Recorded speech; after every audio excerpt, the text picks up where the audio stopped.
எல்லா ஏமாற்று வேலைக்கு பின்னாடியும் பிசாசு இருக்கிறான். வாழ்க்கையில இன்றைக்கு நீங்க கடந்து போற சூழ்நிலையில உங்களுக்கு உதவிக்கு யாருமே இல்லாம இருக்கலாம். எந்த மனுஷன் கர்த்தர் என் கூட நிக்கிறாருன்னு சொல்றானா அவன் தான் நேர்மையாளன்.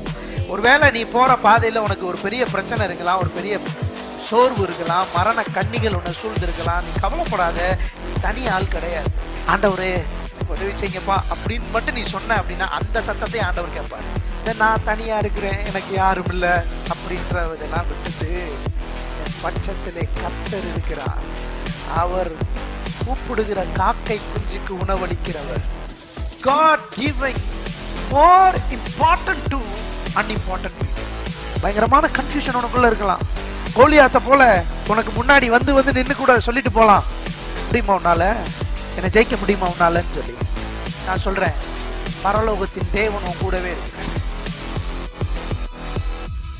கர்த்தருடைய வார்த்தையை நாம் தியானிக்க போகிறோம். யாவரும் திருப்பிக் கொள்வோம். 1 யோவான் புஸ்தகம் 3:7. பிள்ளைகளே, நீங்கள் ஒருவராலும் வஞ்சிக்கப்படாதிருங்கள். போதும். 1 கொரிந்தியர் 3:18.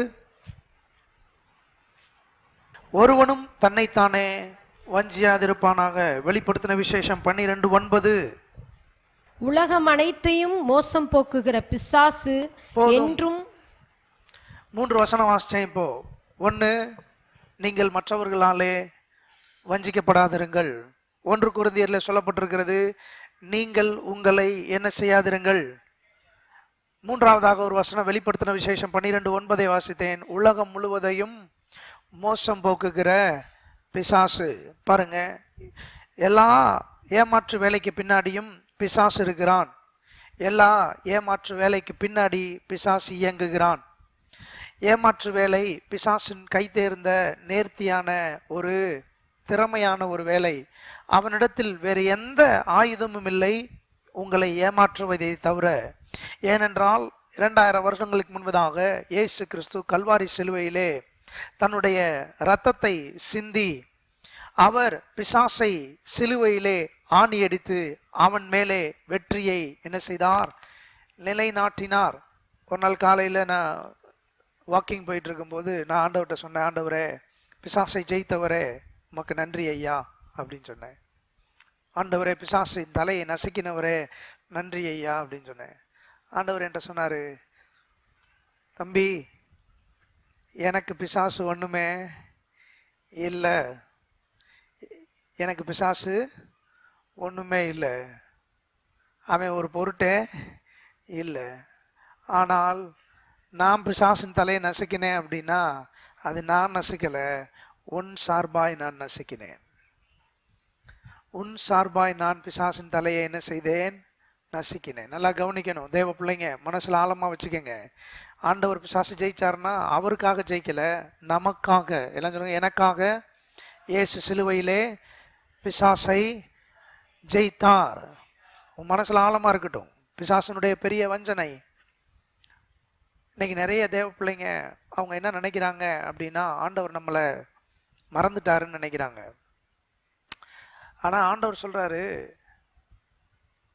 ஒரே ஒரு நோக்கத்துக்காக தான் நான் இருக்கிறேன், ஒரே ஒரு நோக்கத்துக்காக தான் அந்த பூமியில மனிதனாக அவதரித்து சொல்லப்பட்டிருக்கிறது. பிள்ளைகள் மாம்சத்தையும் இரத்தத்தையும் உடையவர்களாக இருக்க அவரும் அவர்களைப் போல மாம்சத்தையும் இரத்தத்தையும் உடையவரானார். அவர் சிலுவையின் மரண பரியந்தம் தன்னை தாழ்த்தினபடியினாலே தேவன் அவரை எல்லாவற்றுக்கும் மேலாக என்ன செய்தார், உயர்த்தினார். இன்றைக்கு இயேசு சிலுவையிலே எனக்காக கைகளிலும் கால்களிலும் ஆணிகளாலே கடாவப்பட்டார். காரணம் என்ன? நான் தவறு செய்தேன், இயேசு இரத்தம் சிந்தினார். நான் தேவனை நினைக்கவில்லை, இயேசு என்ன செய்தார், என்னை நினைத்தார். நான் கடவுளை நினைக்கல, ஆனா கடவுள் என்ன நினைச்சாரு. எப்ப நினைச்சாரு? இந்த உலக தோற்றத்திற்கு முன்னதாகவே என்னை நினைத்தார். கவனிங்க, வேதம் சொல்லுகிறது பாவத்தின் சம்பளம் மரணம் என்று. இந்த மொத்த மனுக்குலத்திற்கும் தலையில எழுதி வச்ச ஒரு காரியம் என்னன்னா, பாவத்தின் சம்பளம் மரணம். பாவம் என்பது செய்கையினால் வருகிறதல்ல, பாவம் என்பது மெய்யான தெய்வத்தை நினையாமல் இருப்பதினாலே வருவது. பாவம் நம்ம என்ன நினச்சிக்கிட்டோம் அப்படின்னா, விபச்சாரம் பாவம், வேசித்தனம் பாவம், களவு பாவம், திருடு பாவம், கொலை பாவம், கொள்ளை பாவம் அப்படி நம்ம நினச்சிக்கிறோம். ஆனால் உண்மையான பாவம் என்ன? Separation of God is a sin என்று வேதம் சொல்லுகிறது. தேவனிடத்திலிருந்து பிரிக்கப்படுகிற அனுபவம், மெய்யான தெய்வத்தினிடத்திலிருந்து பிரிக்கப்படுகிற அனுபவமே பாவம் என்பதை தெரிந்து கொள்ளுங்கள். என்றைக்கு ஆதி மனிதன் தேவனுடைய சத்தத்தை கேளாமல் போனானோ அன்றைக்கு தோட்டத்துக்குள்ளே பாவம் வந்தது. இந்த மொத்த மனுக்குலமும் இன்றைக்கு பாவத்தில் சிக்கி கிடக்கு. அதை தான் தாவீது பக்தன் சொல்லுகிறான், என் தாய் என்னை துர்க்குணத்திலே கற்பம் தரித்தாள். இந்த உலகத்தில் பிறக்கிற அத்தனை பிள்ளையும், நீங்க நான் எல்லார் மேலையும் ஒரு காரியம் எழுதப்பட்டிருக்கிறது, நாம் பாவிகள் என்று. என்ன, நான் எங்க அப்பா நல்லது செஞ்சாரு, எங்க தாத்தா நல்லது செஞ்சாரு, எங்க பாட்டன் எந்த தப்பும் பண்ணலை அப்படின்னு சொல்லி நீங்க சொல்லலாம். ஆனால் நீங்களோ நானோ மரித்தால் நாம் இயேசுவை ஏற்றுக்கொள்ளாமல், இயேசுவனுடைய இரத்தத்தை அங்கீகரிக்காமல், அவருடைய இரத்தத்தினாலே கழுவப்படாமல் நாம் எங்கே தான் போக போகிறோம்? பாதாளத்துக்கு தான் என்ன செய்ய போகிறோம்? போக போகிறோம். ஏன் இப்படி சொல்கிறீங்க? இது ரொம்ப பெருமையால் இருக்குது. இது ரொம்ப இயேசுவை பற்றி தான் சொல்கிறீங்க. இந்த உலகத்தில் வேறு கடவுளே இல்லையா? வேறு தெய்வமே இல்லையா? தேவனை பிள்ளைகளே கவனிங்க. இது ஒரு புரிதல் பாருங்க. இது ஒரு வெளிப்பாட்டு அறிவு. அதனால தான் சொல்கிறோம், இயேசுவை குறித்த வெளிப்பாட்டு அறிவு ரொம்ப முக்கியம். நானும் கடவுளும் தைரியமாக சேர்றதுக்கு ஒரு வாய்ப்பே கிடையாது. எனக்கும் கடவுளுக்கும் எப்பயுமே என்னதான் ஒரு கேப் இருந்துக்கிட்டே இருக்கு. பழைய ஏற்பாட்டில் யோபு சொல்கிறாரு, ஆண்டவரே ஒரு மத்தியஸ்தன் இருந்தா நல்லா இருக்குமே அப்படின்னு சொல்கிறார். எனக்கும் கடவுளுக்கும் ஒரு மத்தியஸ்தன். அதனால தான் பார்த்தீங்கன்னா இன்றைக்கும் ஆலயங்களில் கடவுளுக்கும் மனுஷனுக்கும் இடையில ஒரு பெரிய கேப் இருக்கும். இன்னைக்கும் நீங்கள் பார்த்தீங்க அப்படின்னா கோயில்களில் என்ன இருக்கும்? கடவுளுக்கும் மனுஷனுக்கும் ஒரு பெரிய கேப் இருக்கும். ஏன் அந்த கேப்பு? மனிதர்கள் நம்புகிறார்கள் அந்த கேப் இன்னும் கடவுளுக்கும் மனுஷனுக்கும் இருக்கிற கேப்பை இன்னொரு மனுஷன் தான் என்ன செய்ய முடியும். ஆனால் வேதம் சொல்லுகிறது, இயேசு கிறிஸ்து அந்த கேப்பை என்ன செஞ்சிட்டாரு? அடைச்சிட்டாரு. இப்ப கேப்பே கிடையாது மனுஷனுக்கும் கடவுளுக்கும். யாரெல்லாம் இயேசுவை அங்கீகரிக்கிறார்களோ, யாரெல்லாம் இயேசுவின் ரத்தத்தினாலே கழுவப்படுகிறார்களோ, பாவ மன்னிப்பை பெறுகிறார்களோ, அவர்களுக்கு என்ன கிடையாது? என்ன இல்லை? நித்திய தண்டனை கிடையாது. அவங்களுக்கு நியாய தீர்ப்பு கிடையாது. அவர்கள் தேவனை தைரியமா அவர் சமூகத்துக்குள்ள போகலாம், தைரியமா போகலாம். எந்த இடத்துல இருந்தும் தேவனை ஆராதிக்கலாம். புண்ணிய ஸ்தலங்களை தேடி போக வேண்டிய அவசியம் இல்லை. நம்ம ஏன் ஆலயத்துக்கு வர்றோம்? நம்மளும் மற்ற மதத்தினரை போல புண்ணிய ஸ்தலங்களை தேடி போகிறவர்கள் எத்தனை பேருக்கு புரியும்? நீங்களும் நானும் புண்ணிய ஸ்தலங்களை தேடி போகணும்னு அவசியம் இல்லை. ஹலோ, இருக்கிறீங்களா? நீங்களும் நானும் எங்கே தேடி போக வேண்டிய அவசியம் இல்லை. புண்ணிய ஸ்தலத்துக்கு இஸ்ரவேலுக்கு பாஸ்போர்ட் வாங்கிட்டு போயிட்டு வருவோம் வாங்க. 1 லட்ச ரூபா இருந்தா இன்னைக்கு இஸ்ரேலுக்கு போயிட்டு வந்துடலாம். 1 லட்ச ரூபா இல்லாதவங்க சொல்லுங்க. கவர்மெண்ட்ல ஸ்கீம் போட்டிருக்கான். சரி, அதுவும் கிடைக்காதவங்க அதுக்குள்ள செத்து பரலோகம் போயிட்டாங்க. அதுக்குள்ள ஆள் செத்து போயிடுச்சுன்னு வச்சுக்கோ. ஐயோ பரலோகம் எங்க போகல, இஸ்ரேல் போலையே அப்படின்னு சொல்லி வருத்தப்படுறதா? இல்ல தேவ பிள்ளையே, நீ எங்கேயும் போக வேணாம். நீ இருக்கிற இடத்துலயே புண்ணிய தெய்வம் உன்னை தேடி வந்ததை நீ நினைத்தால் போதும். உன் மேல கரிசனையா இருக்கிற ஒருத்தவர் நீ இருக்கிற இடத்தையே இஸ்ரேலா மாத்த முடியும். உன் வீட்டையே பரிசுத்தப்படுத்த முடியும்.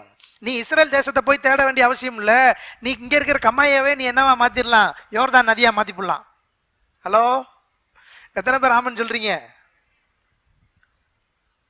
ஆகையினாலே தேவனுக்கும் நமக்கும் ஒரு பெரிய உறவை ஏற்படுத்துவது தேவன் இயேசு கிறிஸ்துவனுடைய வேலையா இருந்தது. அதற்காக அவர் மாம்சத்திலே வெளிப்பட்டார். அவரை ஏற்றுக்கொள்ளுகிறவர்கள் இன்றைக்கு தேவனோட இணைக்கப்படுகிறார்கள். அப்படி இணைக்கப்பட்ட தேவ பிள்ளைகளுக்கு நல்ல மனசுல ஆழமா வச்சுக்கோங்க, உங்க மனது சத்தியத்தை அறிந்து கொள்ளட்டும். சத்தியத்தை அறிந்தால் விடுதலை. வேதம் சொல்லுகிறது, சத்தியத்தை அறிவீர்கள், சத்தியம் உங்களை, சத்தமா சொல்லுங்க, சத்தியத்தை அறிவீர்கள், சத்தியம் உங்களை என்ன செய்யும்? ஆயிரமான கூட்டம் கேட்காத சத்தியத்தை நீங்க கேட்டுக்கிட்டு இருக்கிறீங்க. நான் சொல்றேன், இந்த கோயிலுக்கு வர்றதுக்கு நீ காசு செலவழிக்கிற அப்படின்னா நீ உன் வாழ்க்கையில இன்வெஸ்ட் பண்றன்னு அர்த்தம். ஏன் தெரியுமா? இங்கே நாங்கள் சத்தியத்தை கூடுமான வரை பிரசங்கம் பண்றோம்.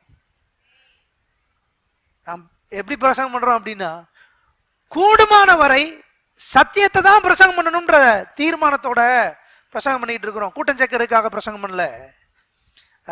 கவனிங்க, உங்களுடைய மனது நல்ல தெளிவான சிந்தனையினாலே நிரப்பப்படட்டும். செய்திகள் அங்கங்கே நிறைய யூடியூப்ஸில் நிறைய செய்திகள் வருது. அதனால தான் போன வாரம் நான் சொன்னேன், கனவுகளை பார்த்து அதுக்கு இன்டர்பிரேஷன் கொடுக்குறாங்க, கனவுகளுக்கு விளக்கம் கொடுக்குறாங்க. யோபு சொல்றாரு, தொல்லையின் திரட்சினால் என்ன வரும்? கனவு சொப்பனம் வரும். சொப்பனத்தெல்லாம் நம்பிக்கிட்டு அதுக்கெல்லாம் வியாக்கியானம் பார்த்துக்கிட்டு அது என்ன இது என்ன இது, ப்ளீஸ் லீவ் இட். எல்லாம் சொல்லுங்க, சத்தியமே, சத்தியத்தை அறியுங்கள், சத்தியம் உங்களை விடுதலையாக்கும். நானும் ஜெயிச்ச பல ஊழியக்காரங்களை பார்த்துட்டேன். உலகத்துல பல ஊழியக்காரங்களை பார்க்குறேன், பல ஊழியக்காரங்கள் செய்திகளை கேட்குறேன். ஆனா வெற்றியை சத்தியத்தை பிரசங்கம் பண்ற எந்த ஊழியக்காரனும் சத்தியத்தை தவிர வேற எதையுமே பிரசங்கம் பண்றது கிடையாது. ஆனா அவங்களுடைய அனுபவங்கள் பார்த்தீங்க அப்படின்னா எக்கச்சக்கமான அனுபவம் இருக்கு. ஆனா ஒரு அனுபவத்தை கூட பிரசங்கமா பேசுறது இல்லை. ஏன்? எனக்கு அனுபவம் 1000 அனுபவம் வரும். எனக்கு 1000 அனுபவம் வரும். அந்த அனுபவம்லாம் உங்களுக்கு பிரசங்கமா பண்ணா நீங்களாம் என்ன நினைப்பீங்க? கொஞ்சம் சொல்லுங்க. நான் இப்போ பிரசங்கம் பண்றேன், நீ ஏசுனாரை பார்த்துருக்கீங்களா? இங்க இருக்கிறவங்க எத்தனை பேர் ஏசுனாரை பார்த்துருக்கிறீங்க? சொல்லுங்க. இங்க இருக்கிறவங்க எத்தனை பேர் இயேசுவை பார்த்துருக்கிறீங்க? நீங்க இயேசுவை பார்த்தே ஆகணும்னு சொல்றேன். இப்படி நான் சொல்றேன்னு வச்சுக்கோங்க, நீ இயேசுவை பார்த்தே ஆகணும். போ 30 நாள் வீட்டை போட்டுக்கிட்டு பாஸ்டிங் பண்ணி ஜெபம் பண்ணி இயேசுவை பார்த்து, இயேசுவே உங்க மூஞ்ச காட்டிருங்க எனக்கு அப்படின்னு சொல்லி கேட்டு வா அப்படின்னு சொல்றேன். நீங்க எல்லாம் ஆர்வத்தில் போய் பாஸ்டிங் ஆரம்பிச்சிட்டீங்க. 30 நாள் ஓடிடுச்சு, ஏசுனாரு வீட்டை பக்கத்துல எட்டி பார்க்கல. என்ன நினைப்பீங்க?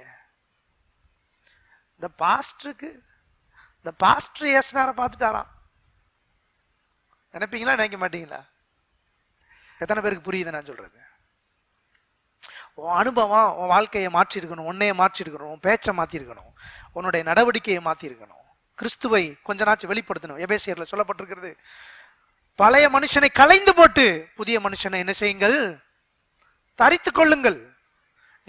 நீ பழைய மனுஷனையே அதே வெளிப்படுத்திக்கிட்டே இருக்கிற அப்படின்னா அப்புறம் உனக்கு அனுபவம் வந்து என்ன செய்ய? பிசாசு உன்னுடைய ஒரு மிகப்பெரிய வஞ்சனை. நல்லா கவனிங்க. இப்ப இந்த கனவுகள்லாம் தூக்கி போட்டுறணும். இதெல்லாம் நம்ம ரொம்ப பெருசா யோசிக்க கூடாது. இந்த பொய்கள் எல்லாம் அந்த கனவு மூலமா பிசாசு நம்மளை ரீச் பண்றதெல்லாம் நம்ம என்ன செய்யக்கூடாது? பெருசா பார்க்க கூடாது. அதெல்லாம் நமக்கு அன்இம்பார்ட்டன்ட். என்ன சொல்லுங்க, கனவு வந்தாலும் ஒன்றும் பிரச்சனை இல்லை, வரலைனாலும் பிரச்சனை இல்லை. எத்தனை பேர் ஆமென் சொல்றீங்க? கவனிங்க. ஏதோ ஒரு 1ஆம் தேதி ஒரு தீர்க்க தரிசன வார்த்தை வசனத்தை கேட்ட உடனே மாற்றம் வந்துருமான்னு கேட்டால் கிடையாது. இது ஒரு வாழ்க்கை முறை. எத்தனை பேர் ஆமென் சொல்றீங்க? ஒரு நல்ல மனசுல ஆழமா வச்சுக்கோங்க, இது ஒரு வாழ்க்கை முறை. ஞாயிற்றுக்கிழமை என்னவோ அதுதான் திங்கக்கிழமை, திங்கக்கிழமை என்னவோ அதுதான் செவ்வாய்க்கிழமை, செவ்வாய்க்கிழமை என்னவோ அதுதான் புதன்கிழமை, ஞாயிற்றுக்கிழமை அல்லேலூயா சோத்திரம் ஆண்டவரே அப்பா பிதாவே உம்மை போல ஒரு பெரிய ஆள் யாருமே இல்லையா அப்படின்னு சொல்லிவிட்டு திங்கக்கிழமை போன உடனே தலையில அடிச்சுக்கிட்டு அழுக கூடாது வீட்டுக்குள்ள. வேற மாறணும். கவனிங்க. அப்ப ஆண்டவர் எப்படி இருக்கிறார் அப்படின்னா, அவர் எப்பொழுதுமே நல்லவராக இருக்கிறார். எத்தனை பேர் ஆமென் சொல்றீங்க? சொல்லுங்க, கர்த்தர் நல்லவர். பக்கத்துல உங்களை பார்த்து சொல்லுங்க, இயேசு நல்லவர். சத்தமா சொல்லுங்க, இயேசு நல்லவர். இந்த வார்த்தையை மறந்துடவே கூடாது. இந்த யோபு இருக்கார் பார்த்தீங்களா? யோபுன்னு ஒருத்தவர் இருக்கிறார் பைபிள்ல. அவரை சொல்றேன் உங்களுக்கு. அவர் பெரிய பணக்காரர், பயங்கரமான பரிசுத்தவான். அவரை பத்தி ஆண்டவரே சொல்றாரு, தீமைக்கு பாவத்துக்கு பயந்து தீமைக்கு விலகுகிற மனுஷன் அப்படின்னு சொல்றாரு. ஆனா இந்த மனுஷன் எப்படி இருக்காப்புல தெரியுமா? திருப்புங்க எல்லாரும், யோபு 6:13. எனக்கு உதவியானது ஒன்றும் இல்லை அல்லவோ? போதும். எனக்கு உதவியானது ஒன்றும் இல்லை அல்லவோ? எனக்கு உதவி செய்யறதுக்கு யார் இருக்கா பாஸ்டர்? எனக்கு யார் இருக்கா? யாராவது ஒருத்தங்க ஜெபம் பண்றதுக்கு ஆண்டவர் சமூகத்துக்கு போனா எனக்கு யார் இருக்கா? இந்த யோபுவும் இப்படித்தான். இந்த ஊர்ல எனக்கு யார் இருக்கா? நான் மட்டும் கஷ்டப்பட்டுக்கிட்டு இருக்கேன், எனக்கு யாருமே இல்லை, எனக்கு யாருமே. அம்மாமார் கவனிங்க, ஆண்டவர் உங்கள்கிட்ட பேசுறாரு, எனக்கு யாருமே இல்லைன்னு சொல்லிக்கிட்டு இருக்க அம்மாமார், கர்த்தருடைய ஆவியானவர் உங்கள்கிட்ட பேசிக்கிட்டு இருக்கிறாரு. எனக்கு உதவிக்கு யாருமே இல்லை அப்படின்னு சொல்ற அம்மாமாருக்கு தான் கர்த்தர் பேசுறாரு, ஐயாமாருக்கு தான் கர்த்தர் பேசுறாரு. கவனி, யோபுவும் உங்களை மாதிரி தான் சொல்லிக்கிட்டு இருக்காரு, எனக்கு யாருமே, எனக்கு உதவி செய்யறதுக்கு யாருமே, உதவி செய்யறதுக்கு யாரும் இல்லை அப்படின்னு சொல்லிக்கிட்டு இருக்கு இந்த மனுஷன். இப்படி ஒரு ஆளு, ஆனா பெரிய பணக்காரன். 5000 ஆடு மாடு கோழி, வேலைக்காரன் வேலைக்காரி, ஏராளமான வீடு, ஏராளமான பண்ணை நிலம் எல்லாம் வச்சிருக்கிற ஒரு மனுஷன் சொல்றான் எனக்கு உதவிக்கு யாருமே இல்லை. ஒருவேளை உங்களுக்கு உண்மையாகவே உதவிக்கு யாருமே இல்லாம கூட இருக்கலாம். நீங்கள் கடந்து போகிற வாழ்க்கையில, இன்றைக்கு நீங்க கடந்து போற சூழ்நிலையில உங்களுக்கு உதவிக்கு யாருமே இல்லாம இருக்கலாம். ஆனா அந்த உதவிக்கு யாரும் இல்லைன்னு சொல்றத முதல்ல நிறுத்தணும். உங்க உதவிக்கு யாருமே இல்லைன்னு சொல்றத முதல்ல நிறுத்தணும். ஏன்னா பிசாசுனுடைய பெரிய வஞ்சனையே என்னன்னா, நீ அனாதை. எப்படி பிசாசு உங்கள்கிட்ட வந்து பேசுவான் தெரியுமா? உங்களை சிம்பத்தியை உங்களுக்குள்ள கிரியேட் பண்ணுவான் பாருங்க. பிசாசுனுடைய தந்திரம் உங்களை இமோஷனலா மாத்தி உங்களை ஏமாத்துறது, உங்களை இமோஷனலா மாத்தி விட்டுருவான். எப்படி போய் மற்றவங்ககிட்ட உங்களை பெர்ஃபார்ம் பண்ண வைப்பான், உங்களை வந்து அப்படியே உங்களுக்கு யாருமே இல்லை. ஏன்னா நம்ம எல்லாம் பார்த்தீங்கன்னா இந்த இமோஷனல் ஸ்டேட்ல வந்து நம்ம ரொம்ப அப்படியே ஒழுகிடுவோம் இல்லையா? உருகி ஐசா உருகி, அவனுக்கு யாருமே இல்லை தெரியுமா, நான் தான் கூட நிற்கிறேன், உங்களுக்கு தெரியுமா அவனோட யார் இருக்கா, நான் தான் இருக்கேன். அப்படி இது பிசாசனுடைய பெரிய வஞ்சனை, மறந்துடக்கூடாது. வாலிப பிள்ளைகளுக்கு சொல்றேன், பிசாசனுடைய வஞ்சனையை நீங்க தெரிஞ்சுக்கங்க. யாராவது உங்கள்கிட்ட வந்து எனக்கு யாருமே இல்லை உதவிக்குன்னு சொல்லிட்டானா அங்க பிசாசு வேலை செய்யறான் அப்படின்னு அர்த்தம். ஜாக்கிரதை. இப்படிதான் ஊர்ல இருக்க எல்லா பையனையும் பிசாசு ஏமாத்திக்கிட்டு இருக்கான் பாருங்க. பொம்பளை பிள்ளை, ஆம்பளை பிள்ளை, வாலிப பிள்ளை, கல்யாணம் முடிச்சவங்களே இப்படிதான் ஏமாத்துறான். அவன் தெரியுமா? கல்யாணம் முடிச்சு புருஷன் பொண்டாட்டி இருக்கிற வீட்டுக்குள்ளேயே இப்படிதான் குடும்பத்துல குழப்பத்தை கொண்டு வர்றது. என்ன வார்த்தை? இதே வார்த்தை தான், எனக்கு யாருமே. கவனிங்க, நல்லா கவனிங்க. கர்த்தருடைய ஆவியானவர் உங்களுடைய உள்ளங்கள்ல பேசுவாராக. ஆனா ஒரு புத்திசாலி ஒருத்தர் இருக்கான் பாருங்க, கடவுளுடைய வார்த்தையை நினைக்கிற ஒரு மனுஷன் எப்படி இருப்பான் தெரியுமா?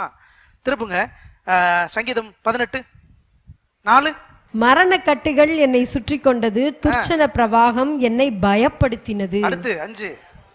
பாதாள கட்டுகள் என்னை சூழ்ந்து கொண்டது, மரண கண்ணிகள் என் மேல் விழுந்தது. இம்புட்டு பிரச்சனை அவருக்கு. எவ்வளவு பிரச்சனை, ஒரே மரணமும் ஒரே கட்டு, இவ்வளவுதான் பஞ்சாயத்து. அந்த பஞ்சாயத்தை கொஞ்சம் பாருங்க. 6வது வசனம். எனக்கு உண்டான நெருக்கத்திலே கர்த்தரை நோக்கி கூப்பிட்டு, எனக்கு உண்டான நெருக்கத்திலே நான் கர்த்தரை நோக்கி கூப்பிட்டேன், என் தேவனை நோக்கி அபயமிட்டேன், என் தேவனை நோக்கி அபயமிட்டேன். தமது ஆலயத்திலிருந்து என் சத்தத்தை கேட்டார், என் கூப்பிடுதல் அவர் சந்நிதியில் போய் அவர் செவிகளில் ஏறிற்று. எந்த மனுஷன் வந்து கர்த்தர் என் கூட நிக்கிறாருன்னு சொல்றானா அவன் தான் நேர்மையாளன். எத்தனை பேர் ஆமென் சொல்றீங்க? நேர்மையானவன் யார் தெரியுமா?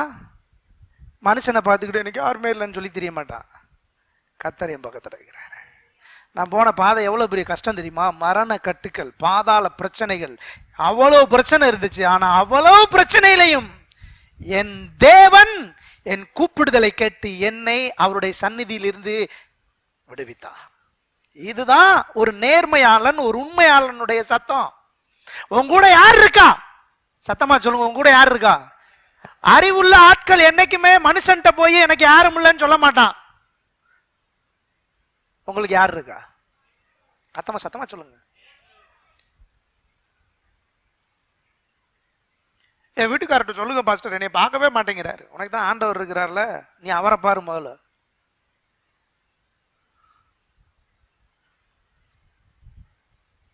சங்கீதம் 91:15.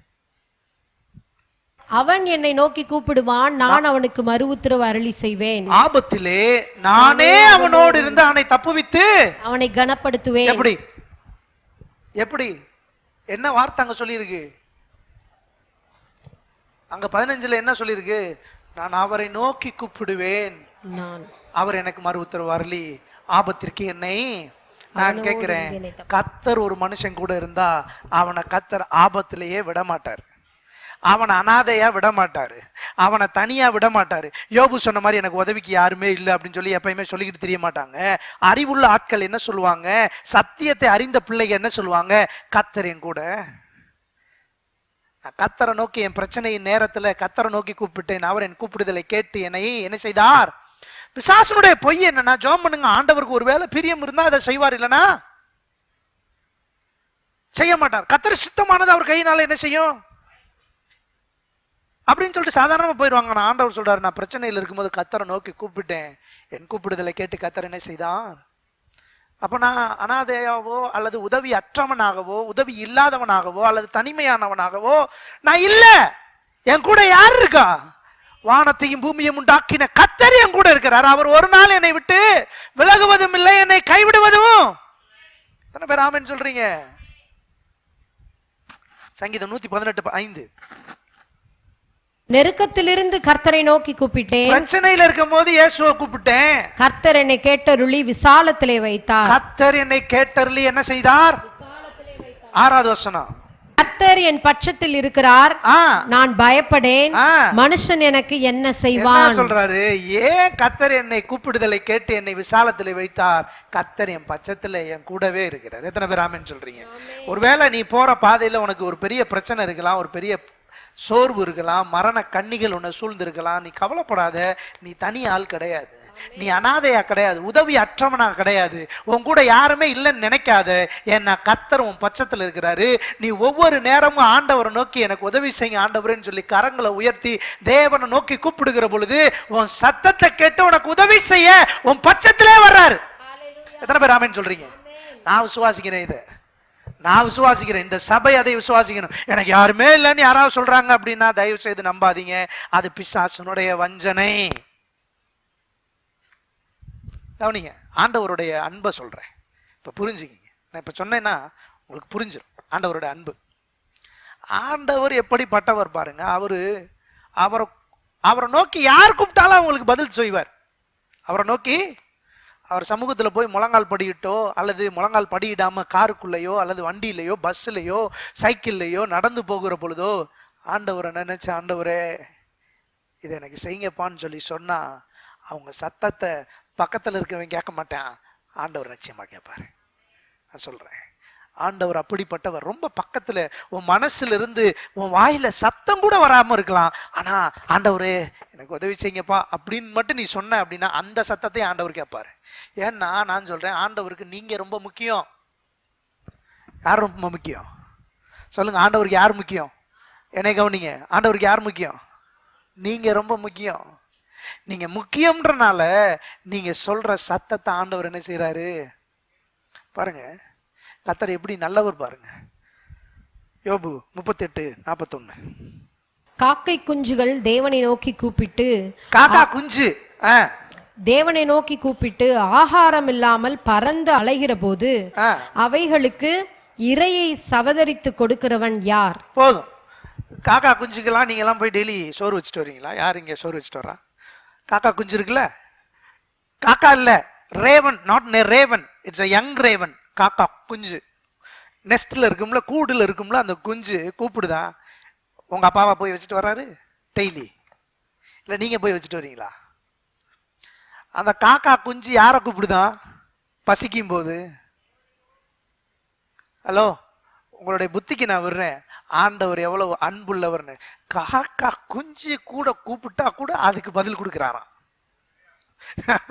ஆண்டவர் எப்படி பாருங்க, காக்கா குஞ்சு கூப்பிட்டா கூட அதுக்கு பதில் கொடுக்கிறாராம். நம்ம என்ன நினைச்சுக்கிறோம், அவன் பாவி, அவன் பேச்செல்லாம் கடவுள் கேட்க மாட்டார். காக்காக்கு என்ன ஆவி இருக்கு? காக்காக்குள்ள எந்த ஆவி இருக்கு? தேவாவியா இருக்கு. ஆனா அந்த காக்கா குஞ்சு சாப்பாடு கேட்டா கூட ஆண்டவர் அந்த காக்கா குஞ்சுக்கு கூட என்ன கொடுக்கிறாரா? சங்கீதம் 147:9. அவர் மிருக ஜீவன்களுக்கும் கூப்பிடுகிற காக்கை குஞ்சுகளுக்கும் ஆகாரம் கொடுக்கிறார். கூப்பிடுகிற காக்கா குஞ்சுக்கு என்ன செய்யறாரு? அது என்ன எம்புட்டு தின்ற போது? அண்டா நிறைய சோறா திங்க போகுது. அந்த இத்தனை கோண்டு சாப்பாடு கூட ஆண்டவருக்கு ரொம்ப முக்கியம். ஏன்னா அந்த காக்கா ஆண்டவரேன்னு கூப்பிட்டுருச்சு. ஹலோ, எவ்வளோ நீங்க இம்பார்ட்டன்ட்ன்றதுக்காக நான் சொல்றேன். ஆண்டவர் காக்கா குஞ்ச கூட பசியில வாட விடுறது கிடையாது. காக்கா குஞ்சிக்கே ஆண்டவர் இவ்வளவு மரியாதை கொடுப்பாருன்னா, நீங்க கூப்பிட்ட ஆண்டவர் என்ன, போடா அவன்கிட்ட பேச மாட்டேன் போடா அப்படின்ட்டு போயிடுவாரா?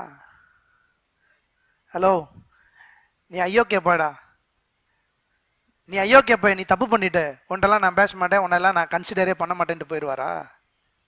காக்கா குஞ்ச காட்டில நீங்க ரொம்ப விசேஷித்தவர்கள். நீங்க கர்த்தருக்கு ரொம்ப முக்கியம். எத்தனை பேர் ஆமென் சொல்றீங்க? எத்தனை பேர் ஆமென் சொல்றீங்க? ஆண்டவர், இந்த காக்கா குஞ்ச கர்த்தர் காக்குறாருன்னு சொல்லி சொன்னா நீங்க கூப்பிட்டா உங்களுக்கு பதில் சொல்ல மாட்டாரா? எத்தனை பேர் ஆமென் சொல்றீங்க? நீங்க கூப்பிட்டு பாருங்களேன். உங்களுக்கு என்ன தேவையோ அதை தேடி ஆண்டவர்கிட்ட போங்களேன், அதை ஆண்டவர்கிட்ட கேளுங்களேன். நிச்சயமா ஆண்டவர் உங்களுக்கு என்ன செய்வாரு? சங்கீதம் 104:21. பாலசிங்கங்கள் இரைக்காக கெர்ச்சித்து தேவனால் தங்களுக்கு ஆகாரம் கிடைக்கும்படி தேடும். காட்டுக்குள்ள இருக்கிற சிங்கம் கூட சாப்பாடுக்கு யாரை தான் கூப்பிடுது? ஹலோ, இருக்கிறீங்களா?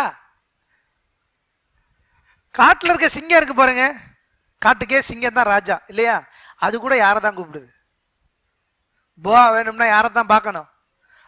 அவர் தான் கொடுக்கிறாரு. அதுக்கும் இப்போ 25. பெரிதும் விஸ்தாரமுமான இந்த சமுத்திரமும் அப்படியே நிறைந்திருக்கிறது. அதிலே சஞ்சரிக்கும் சிறியவைகளும் பெரியவைகளுமான எண்ணிறந்த ஜீவன்கள் உண்டு. 26. அதிலே கப்பல்கள் ஓடும், அதிலே விளையாடும்படி நீர் உண்டாக்கின திமிங்கலங்களும் உண்டு. இந்த மீன், நண்டு, இறாலு, கனவா இன்னும் ஏகப்பட்டதெல்லாம் சொல்லிவிட்டு கடைசியா என்ன சொல்றாரு? தண்டியை சொல்லிட்டாரு. 30 யானை எடை உள்ள ஒரு மீனை சொல்றாரு. திமிங்கலம் அது நான் அப்பப்போ விளையாடுறதுக்காக, எனக்கு ஹாப்பியா இருக்கிறதுக்காக கடல்ல நான் விட்டுருக்கேன்ப்பா.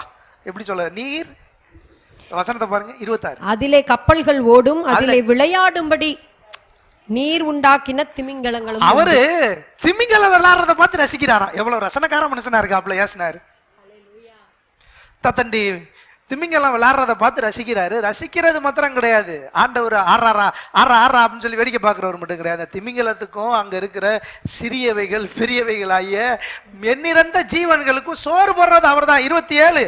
ஏற்ற வேளையில் ஆகாரத்தை தருவீர் என்று அவைகள் அவ்வளவு யாரதான் பாக்குது? உம்மை நோக்கி காத்திருக்கும். ஹலோ, அவ்வளவு சாப்பாடு டைம் அடிச்ச மணி அடிச்சோன்னா யாரதான் நோக்கி பாக்குது? ஹலோ, அதுக்கெல்லாம் எவ்வளவு, இந்த மிருகங்களுக்கெல்லாம் எவ்வளவு ஒரு அறிவு பாருங்க. ஆண்டவரை நோக்கி பார்த்தா சாப்பாடு அன்னைக்கு கிடைக்கும். நோ பட்னி. ஹலோ, இருக்கிறீங்களா? இந்த நான் தனியா இருக்கிறேன், எனக்கு யாரும் இல்லை அப்படின்ற இதெல்லாம் விட்டுட்டு என் பட்சத்திலே கர்த்தர் இருக்கிறார். அவர் கூப்பிடுகிற காக்கை குஞ்சுக்கு உணவளிக்கிறவர். எண்ணிறந்த ஜீவன்கள் கடல்கள்ல ஏராளம் இருக்கு, அவைகளுக்கே சோறு போடுறதே அவர்தான். மார்க் 10.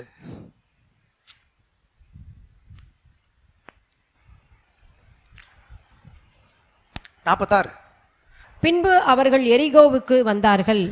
அவரும் அவருடைய சீஷர்களும் திரளான ஜனங்களும் எரிகோவை விட்டு புறப்படுகிற போது திமேயுவின் மகனான பத்திமேயு என்கிற ஒரு குருடன் வழியருகே உட்கார்ந்து பிச்சை கேட்டுக் கொண்டிருந்தான். யாரு குருடன்? பர்திமேயு என்னும் குருடன் பிச்சைக்காரன். அதுதான் அண்டர்லைன் பண்ணிக்கணும். யாரு? பர்திமேயு என்னும் குருடன். சொல்லுங்க, பிச்சைக்காரன். பிச்சைக்காரன். இங்க எத்தனை பேரு பிச்சைக்காரர்களுக்காக மனம் வருந்துகிறீர்கள்?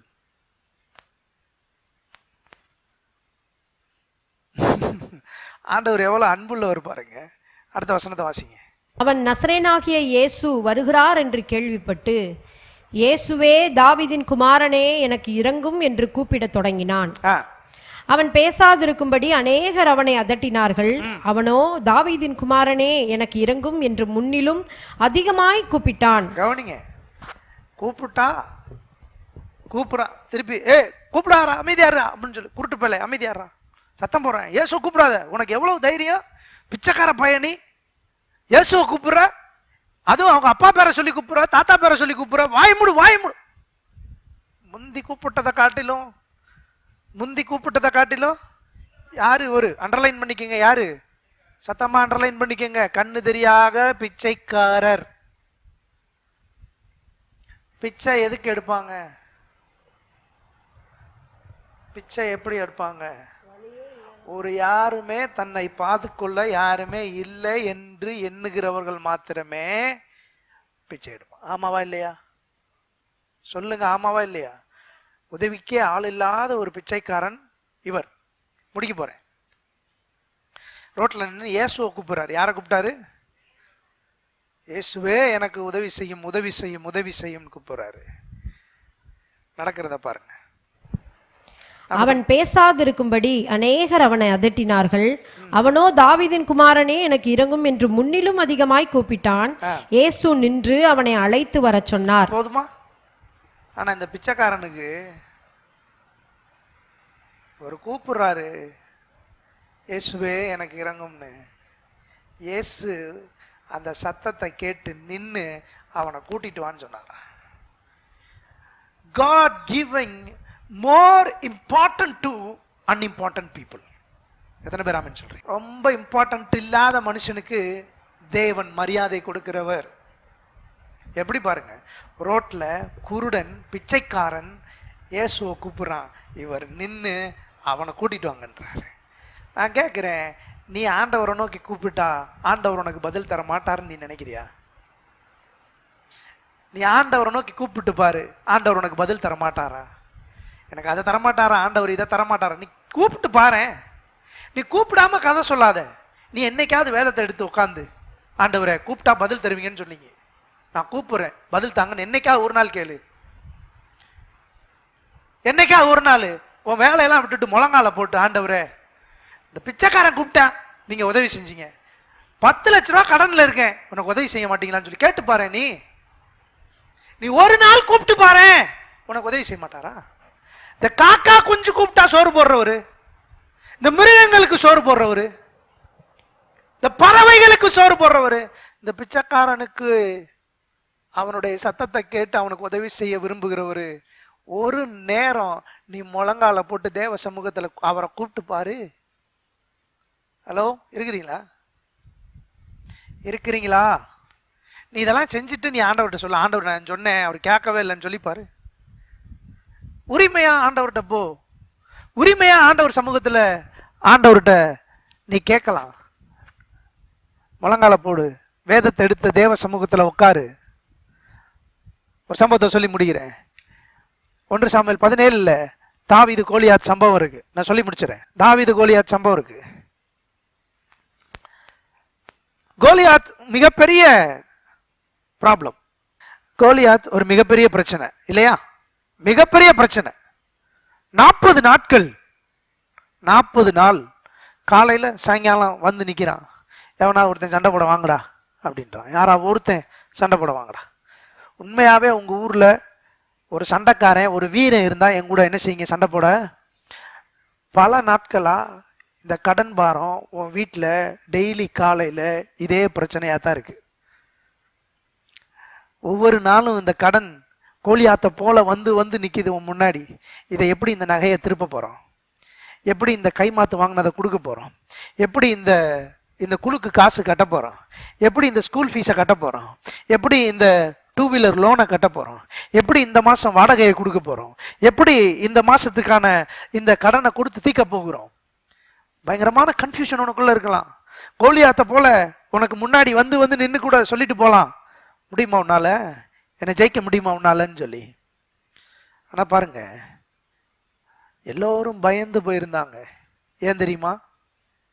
கோலியாத்தினுடைய அந்த அமைப்பை பார்த்து எல்லாரும் பயந்துட்டாங்க. நாங்க ஒரு சின்ன பையன் தாவீது இருந்தான், அவன் வந்த உடனே என்ன கேட்டான் தெரியுமா? அதெல்லாம் இருக்கட்டும், இவனை போட்டு தள்ளினா ஏதாவது தருவாங்களா? எப்படி எப்படி கேட்கிறான் பாருங்க. வந்த உடனே இவன் கேட்கறது, ஹலோ சார், இவன் பொடியன் அண்ணே, அண்ணே இவனை போட்டா ஏதாவது தருவாங்களாண்ணே அப்படின்னு கேட்கிறான்.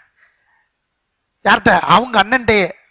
அவன் பெரிய பட்டாளத்துக்காரன், கத்தியை வச்சுக்கிட்டு அவன் அங்க நிக்கிறான், இவன் எங்க நின்று போர் போர் அப்படின்னு கத்திக்கிட்டு இருக்கான். இங்க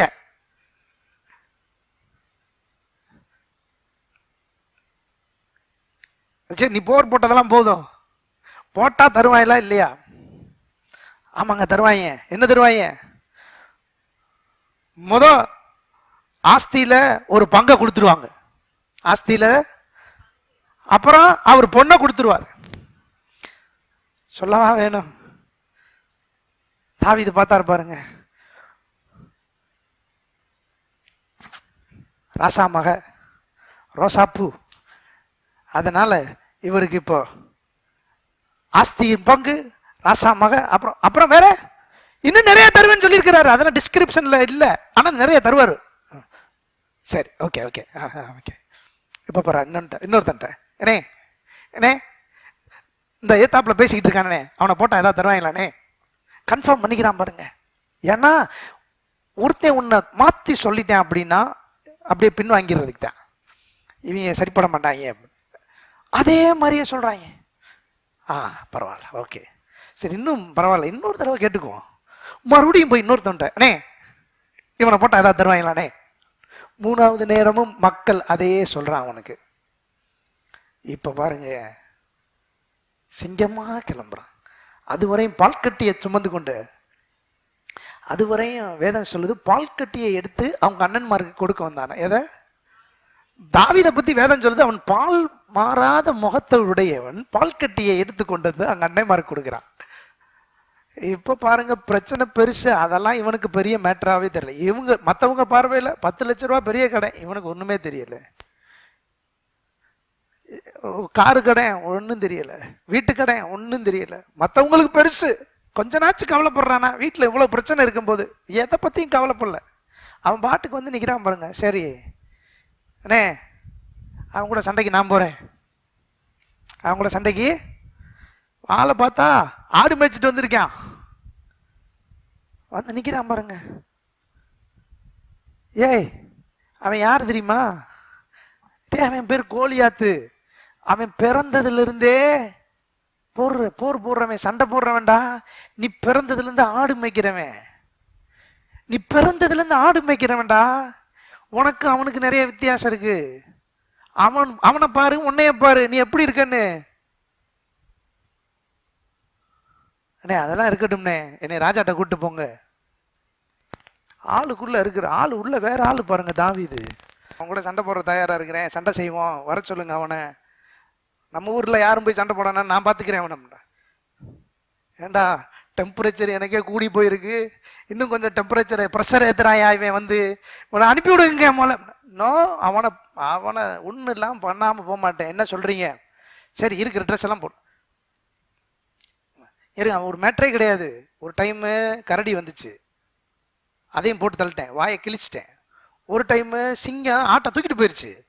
நான் என்ன செஞ்சேன் தெரியுமா? அப்படியே சிங்கத்துக்கு பின்னாடியே ஓடி போனேன்.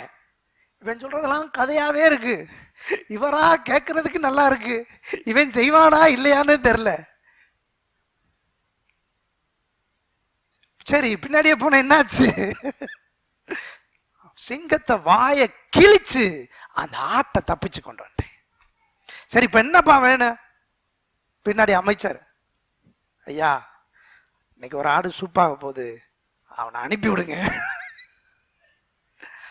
அவன் போயிட்டு வரட்டும், அம்மா அப்பாவுக்கு சொல்லி விட்டுருங்க, அவங்க அண்ணன் மாதிரிலாம் நம்ம கூட தான் இருக்காங்க, இந்த சூப்பாகிறத பார்த்துருவாங்க.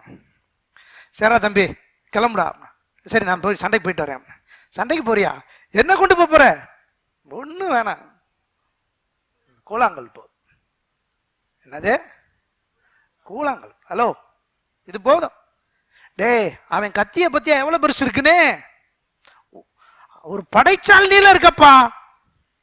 இந்த கூழாங்கல் போதுங்க அவனை அடிக்க சொல்றான் பாருங்க. ஒரு சின்ன பையன் பெரிய ராட்சதனை சந்திக்க நேருக்கு நேரா சென்ற அவன்கிட்டயே பேசுறான். நீ நிந்திக்கிற சேனைகளின் கர்த்தருடைய நாமத்தினாலே நான் உன்னை சந்திக்க வருகிறேன். சேனைகளின் நான் தனியாள் கிடையாதுடா. நான் சொல்றேன், இந்த காலை வேளையில உன் பிரச்சனை பெருசு, நீ தனியா நின்று உன் பிரச்சனைகளை அணுகிற, நான் மட்டும்தான் என் பிரச்சனைகளை சமாளிக்கிறேன், நான் அனாதையா நிற்கிறேன், எனக்கு கூட யாரும் இல்லைன்னு நினைக்காத. பரலோகத்தின் தேவன் உன் கூடவே நிற்கிறாருன்னு நான் சொல்றேன். அதுக்கு தான் இந்த கதை. அவர் கூப்பிடுற காக்கா குஞ்சுக்கு உதவி செய்ய முடியும், அவர் கூப்பிடுற சிங்க குட்டிக்கு உதவி செய்ய முடியும், அவர் கூப்பிடுகிற திமிங்கலத்துக்கு சோறு போட முடியும், அவர் கூப்பிடுகிற பிச்சைக்காரனுக்கு உதவி செய்ய முடியும், அவர் கூப்பிடுகிற தாவீது என்னும் சிறிய மனுஷனுக்கு உதவி செய்ய முடியும். அதே தேவன் நேற்றும் இன்றும் என்றும் மாறாதவர். அவரை நோக்கி கூப்பிடுகிற உனக்கும் உதவி செய்வார். உன் கூடவே இருக்கிறாரு. எத்தனை பேர் ஆமீன் சொல்றீங்க? அவர் உன் கூட தான் இருக்காரு. நீ நினைச்சுக்கிட்டு இருக்க நீ அனாதைன்னு. நான் சொல்றேன், நீ அனாதை கிடையாது, நீ தனியாள் கிடையாது. உனக்கு யாரும் உதவிக்கு இல்லைன்னு நினைக்காத. யார் இருக்கிறத காட்டிலும் இல்லாததை காட்டிலும் நீ கவலைப்படாத. உன்னை விட்டு போனவங்களை பத்தி நீ கவலைப்படாத. உன் கூட இருக்க இல்லாதவங்களை பத்தி கவலைப்படாத. கர்த்தருடைய ஆவியானவர் சொல்றாரு, நான் உன் கூட இருக்கிறேன். முன் நிலைமை அதை காட்டிலும் உன் பின் நிலைமை பயங்கரமா இருக்கும். கோலியாத்தெல்லாம் உன்னை விட்டு ஓடுனவன் எல்லாம் அதை பத்திலாம் கவலைப்பட்டு இருக்காது. Don't worry. இம்மி அளவு கஷ்டம் கவலை உன் மனசுல இருக்க கூடாது. நான் சொல்றேன், பரலோகத்தின் தேவன் உன் கூடவே இருக்கிறார். ஒரு நல்லா புரிஞ்சுக்க, நீ அனாதை கிடையவே கிடையாது. நீ தனியால். எனக்கு அப்பா இல்லை பாஸ்டர், யாரு இருந்தாலும் இல்லைன்னு கர்த்தர் உன் கூட இருக்கிறாரு. இன்னைக்கு அம்மாவும் இல்லை பாஸ்டர், கர்த்தர் உன் கூட இருக்கிறாரு. வானத்தையும் பூமியையும் உண்டாக்கினவர், சகல காட்டு மிருக ஜீவன்களுக்கு உணவளிக்கிற தெய்வம் உன் கூடவே இருக்கிறாரு. நீ அனாதை கிடையாது, நீ தனி மனுஷன் கிடையாது. தாவீது கோலியாத்தை எப்படி ஜெயிச்சான்னு உங்களுக்கே தெரியும். ஒரு கல்லு தான் போட்டு தள்ளிட்டு கிளம்பிட்டான். ஏன் தெரியுமா? தாவீதுக்கு தெரியும், அவனோடு இருக்கிறவர்களை காட்டிலும் என்னோடு இருக்கிற தெய்வம் பெரியவர். எத்தனை பேர் ஆமென் சொல்றீங்க? என் தெய்வம் பெரியவர், என் இயேசு பெரியவர். அவரை போல ஒரு தெய்வம் கிடையவே கிடையாது. தனியா விடாத தெய்வம். பாருங்க, நீங்க நினைக்கிறீங்க தாவீதை மட்டும் ஆண்டவர் தனியா அனுப்பிட்டு பின்னாடி இந்த வேடிக்கை பார்த்தாருன்னு. ஆண்டவர் தான் முன்னாடி போனாரு. உங்களுக்கு தெரியுமா? எது முன்னாடி போச்சு? சத்தமா சொல்லுங்க, எது முன்னாடி போச்சு? கோலியாத்தா எது அடிச்சிச்சு? சத்தமா சொல்லுங்க, எது? நான் உங்களுக்கு நல்லா சொல்றேன் கேட்டுங்க, நல்லா சொல்றேன் கேட்டுங்க. நீங்க போய் வீட்டில் போய் படிச்சு பாருங்க. 1 சாமுவேல் 17. முத ஆண்டவர் கட்டளைகளை எதுல எழுதி கொடுத்தாரு? சத்தமா சொல்லுங்க, எதுல? அவன் எடுத்த கல் எதுக்கு அடையாளம் தெரியுமா? கர்த்தருடைய வார்த்தைக்கு அடையாளம். எத்தனை பேர் ஆமென் சொல்றீங்க? அவன் நல்ல வார்த்தையை எடுத்து கோலியாத்தை குறி வச்சு அடிச்சான். பைபிள்ல நிறைய வார்த்தை இருக்கு, ஆனா இவன் அடிச்ச வார்த்தை கோலியாத்து வீழ்ந்து போற மாதிரி நல்ல வார்த்தைகளை எடுத்து கரெக்டா அடிச்சான். பாருங்க, அடிச்சா இப்போ விழுந்தவன் எந்திரிக்கவே இல்லை. நீயும் கரெக்டா சரியான வார்த்தைகளை வேதத்திலிருந்து எடுத்து அந்த கடனுக்கு எதிராக அடின்னு நான் சொல்றேன். உன்னை ஆசீர்வதிக்கிற தேவனை உயர்த்து நான் சொல்றேன். நீ மனுஷங்களை தேடி அலையாத. யார் நமக்கு உதவி செய்வான்னு நினைக்காத. நீ இருந்த இடத்துல கர்த்தரே தெய்வம் என்று அறிந்து கொள். கர்த்தரை தேடு நான் சொல்றேன். உன் முழங்கால தேவ சமூகத்துல முடக்கு. வேதத்தை தேடு, தேவ சமூகத்தை தேடு, மனுஷனை தேடாத. நான் சொல்றேன், எவ்வளவு பெரிய ஆளா இருந்தாலும் சரி, உனக்கு எதிராக வருகிறவன் ஒன்றுமில்லாமல் இல் பொருளாவான். அவர் எழுந்திருப்போம். Thank you Lord. கூப்பிட்டா கர்த்தர் உதவி செய்வார். கூப்பிட்டா கர்த்தர் உதவி செய்வார். கூப்பிட்டா கர்த்தர் உதவி செய்வார். நான் கூப்பிட போறேன்னு சொல்ற தேவ பிள்ளைக்கு கர்த்தருடைய ஆவியானவர் சொல்ற ஆலோசனை, கூப்பிடு, கர்த்தர் உனக்கு உதவி செய்வார். Glory to God. Glory to God. தோல்வி இல்லை எனக்கு, வெற்றி பவனி செல்வோம். தோல்வி இல்லை நமக்கு, வெற்றி பவனி செல்வோம். முறையாக சொல்வோம் எல்லாரும்.